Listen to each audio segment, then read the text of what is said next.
अस्सलाम वालेकुम। मेरा नाम डॉक्टर फरताश है और मैं बुनियादी तौर पे यूरोलॉजिस्ट हूँ। मैं college of physicians and surgeons का फेलो हूँ और आज जिस मौजू पे मैं आपके लिए ये वीडियो बनाने जा रहा हूँ वो है प्रोस्टेट के मुतालिक और प्रोस्टेट के सरतान के मुतालिक। प्रोस्टेट एक बहुत इंपॉर्टेंट गदूद है जो सिर्फ मर्दों में पाया जाता है। इसकी जो लोकेशन है या जहाँ पे ये वाक़ होता है वो आपके मसाने के बिल्कुल नीचे, जहाँ से पेशाब की नाली गुजर रही होती है। दर हकीकत पेशाब की नाली प्रोस्टेट के अंदर से गुजरती है और प्रोस्टेट ने चारों तरफ से इसको घेर के रखा होता है। नॉर्मली या नौजवानों में इसका जो साइज है वो 25 ग्राम तक या एक अखरोट के बराबर होता है। जो जो उम्र बढ़ती है तो ये हदूद बढ़ना शुरू होता है और इसके बढ़ने से बहुत सी अलामात मरीज जो है वो शिकार होता है। इसकी जो बढ़ोती है या इसका जो बढ़ना है वो दो तरीके से होता है, या तो जिसको हम बिनाइन ग्रोथ कहते हैं, बिनाइन एनलार्जमेंट ऑफ प्रोस्टेट। मतलब ये कि प्रोस्टेट बढ़ तो रहा है उम्र के साथ साथ, लेकिन उसमें सरतान का कोई एलिमेंट नहीं है या उसमें कैंसर का कोई एहतमाल नहीं है। उसके बढ़ने से बहुत सी अलामात का मरीज शिकार होता है, जिसमें उसको पेशाब का बार बार आना, पेशाब रोक रोक के आना, पेशाब के लिए उसको जोर लगना, पेशाब के लिए रात को उठना और इन्फेक्शन होना, ये तमाम बढ़ते हुए प्रोस्टेट की अलामात हैं। लेकिन जहाँ प्रोस्टेट सरतान के बगैर बढ़ता है वहां पे ये मर्दों में सरतान की एक बहुत बड़ी वजह भी बनती है। और प्रोस्टेट का जो सरतान है वो एक बहुत ही कॉमन सरतान है जो मर्दों में पाया जाता है। अगला सवाल ये है कि ये इसकी वजूहात क्या हैं। तो इसकी जो वजूहात हैं उनको बुनियादी तौर पे तीन कैटेगरीज में डिवाइड किया गया है, यानी तीन वजूहात हैं। मतलब ये कि अगर तो आप में खानदान में, अगर आपके खानदान में आपके फादर को, आपके भाई को, इनमें से किसी को अगर प्रोस्टेट का कैंसर हुआ है या था, तो ये बहुत मुमकिनात हैं कि आपको भी ये होगा। दूसरा, जो अफ्रीकन लोग हैं या जो आपके अफ्रीका में रहने वाले लोग हैं, उनमें प्रोस्टेट की कैंसर के जो चांसेस हैं वो ज्यादा हैं। और तीसरा ये है कि जो आपकी उम्र बढ़ती है तो आपको प्रोस्टेट की कैंसर के चांसेस वैसे ही बढ़ना शुरू हो जाते हैं। प्रोस्टेट की कैंसर की अलामात वैसी ही हैं जैसे मैंने बताया कि जो प्रोस्टेट के बढ़ जाने से होता है। समटाइम्स प्रोस्टेट के कैंसर में प्रोस्टेट इतना नहीं बड़ा होता लेकिन अलामात पेशेंट की बहुत शदीद होती हैं। मसलन ये कि जब हम उसका अल्ट्रासाउंड करवाते हैं तो उसका पेशाब पीछे रुक नहीं रहा होता।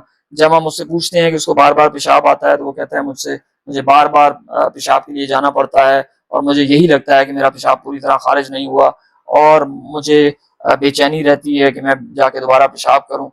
तो ये तमाम जो अलामात जिनको हम लोअर यूरिनरी ट्रैक्ट सिम्टम्स कहते हैं, ये भी प्रोस्टेट कैंसर के साथ बड़ी इनकी एसोसिएशन है। प्रोस्टेट कैंसर अगर अर्ली स्टेजेस में डिटेक्ट हो जाए, शुरू शुरू में, तो उसको कंट्रोल करना और उसका इलाज करना बहुत आसान है और उससे मरीज जो है वो काफी अरसे तक एक हेल्दी और खुशगवार जिंदगी गुजार सकता है। लेकिन अगर प्रोस्टेट का कैंसर देर से डिटेक्ट हो, बाद में डिटेक्ट हो, तो फिर हमें एहतियाती तदाबीर अख्तियार करनी पड़ती हैं और पेशेंट को हो सकता है कीमो या रेडिएशन भी देनी पड़े। लेकिन ये याद रखें कि प्रोस्टेट का कैंसर कोई बहुत तेजी से चलने वाली चीज नहीं है और एक जमाने में ये कहा जाता था कि मरीज प्रोस्टेट कैंसर के साथ फौत होता है, प्रोस्टेट कैंसर की वजह से उसकी डेथ बहुत कम होती है। तो लिहाजा जिस तरह के बाकी कैंसर्स में होता है, इसमें भी ये बहुत इंपॉर्टेंट है कि आपने कैंसर को डिटेक्ट कब किया है। इसीलिए 50 साल से जो ऊपर मर्द हैं उनको रिकमेंड किया जाता है कि आप अपनी PSA टेस्टिंग करवाएं और अफ्रीकन जो लोग हैं उनको भी कहा जाता है कि आप या जो हबशी लोग हैं कि 40 साल आप 45 साल के बाद अपनी टेस्टिंग शुरू करें, या जिनकी फैमिली में प्रोस्टेट की कैंसर का एहतमाल हो उनमें भी। और अब कुछ ऐसी चीजें आ रही हैं कि जिसमें अगर आपकी जीन्स में कोई म्यूटेशन हुई भी है तो उसमें भी आपको कहा जाता है कि इनको अर्ली डिटेक्शन के लिए हमें उनको मॉनिटर करना पड़ता है। इनफैक्ट उनको 40 साल की उम्र से हमें करना पड़ता है मॉनिटर। तो ये PSA बुनियादी तौर पे खून का टेस्ट है और खून के टेस्ट जो है उससे बनता है प्रोस्टेट स्पेसिफिक एंटीजन, और ये प्रोस्टेट में पाए जाने वाली एक प्रोटीन है जिसको हम खून में डिटेक्ट करते हैं। और अगर खून में इसकी मिकदार बड़ी हो खास हद से तो हमें ये इत्तेमाल रहता है और हमें खतरा होता है कि इस पेशेंट को प्रोस्टेट का कैंसर हो सके। नंबर 1 जिससे हम डिटेक्ट करते हैं वो PSA है। नंबर 2 है कि हम उंगली डाल के उसके प्रोस्टेट को उसके बड़े पेशाब के रास्ते से चेक करते हैं, जिसको डिजिटल रेक्टल एग्जाम या DRE भी कहा जाता है अंग्रेजी में। अगर हमें उस पर कोई दाना या नोड्यूल या कैंसर फील हो, मतलब उसकी सरफेस जो होती है, उसकी जो सतह होती है, जब हम उंगली डाल के अंदर मरीज को बड़े पेशाब की जगह से देखते हैं, उसके प्रोस्टेट को फील करते हैं, तो वो बिल्कुल एक स्मूथ फील होना चाहिए। उसके दरमियान में जो उसकी खदोखाल है वो बिल्कुल मुलायम होने चाहिए, उस पर कोई आपको उभार महसूस नहीं होना चाहिए और उसके ऊपर जो मांस है वो आराम से हिलना भी चाहिए। तो ये तमाम चीजें हैं जिनको हम देखते हैं। अगर मरीज का पीएसए बढ़ा हुआ हो और उसके ऊपर हमें कोई लंप या नोड्यूल या गुठली महसूस हो रही हो उंगली से देखने से, तो हमें ये खतरा होता है कि इस मरीज को मोस्ट लाइकली प्रोस्टेट कैंसर हो सकता है। समटाइम्स पीएसए के बढ़ने की और भी वजूहत होती हैं। मसलन ये अगर पेशाब का इन्फेक्शन मरीज को हुआ हो, प्रोस्टेट का इन्फेक्शन हुआ हो, मरीज को अगर हमने कोई नलकी डाली हो पेशाब की लिए किसी प्रोसीजर के लिए, या अगर हमने उसको कैमरा डाल के देखा हुआ हो, या अगर हम किसी ने उसकी उंगली डाल के पहले ही प्रोस्टेट चेक किया हो तो उसमें भी पीएसए बढ़ जाता है। तो हमें इन सारी चीजों को देखना पड़ता है।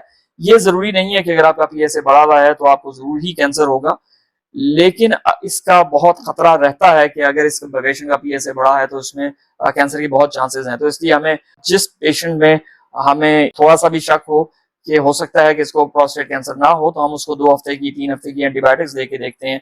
अगर तो उसका पीएसए नीचे आना शुरू हो तो हम कहते हैं कि ये अच्छा साइन है और बुनियाद पीएसए के बढ़ने की इन्फेक्शन हो सकता है।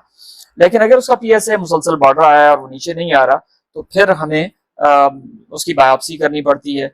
मतलब उसको सुई डाल के उसके प्रोस्टेट में मुख्तलिफ जगह से मवाद निकाल के उसको लेबोरेटरी में भेजना पड़ता है।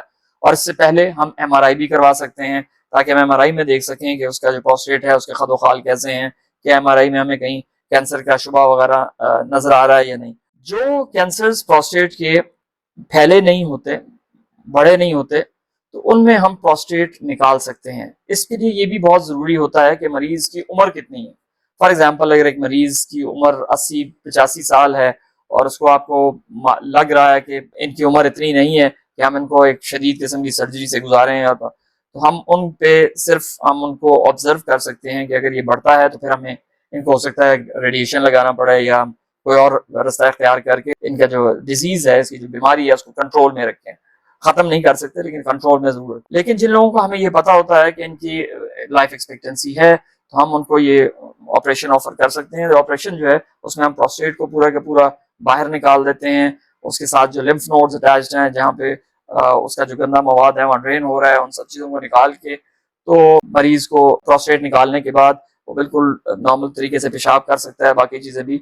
हाँ, इसमें ये ज़रूर एहतमाल होता है इस ऑपरेशन में कि आपकी जो होशियारी है उसमें काफ़ी कमी आ सकती है, बिकॉज जो रगें होती हैं, जो आसाब होते हैं, नर्व्स होते हैं जो आपको होशियारी करते हैं, वो इसमें डैमेज हो सकते हैं। लेकिन उनके भी हल मौजूद हैं, उनके भी तरीक़ाकार मौजूद है। तो प्रोस्टेट कैंसर के लिए मरीज को हमें काउंसल करना पड़ता है और ये भी उसकी हिस्ट्री में बहुत इंपॉर्टेंट है कि वो किस रंग नस्ल से ताल्लुक़ रखता है, उसकी उम्र कितनी है और उसकी ख़ानदान में पहले किसी को प्रोस्टेट कैंसर हुआ है या नहीं। आपका बहुत बहुत शुक्रिया।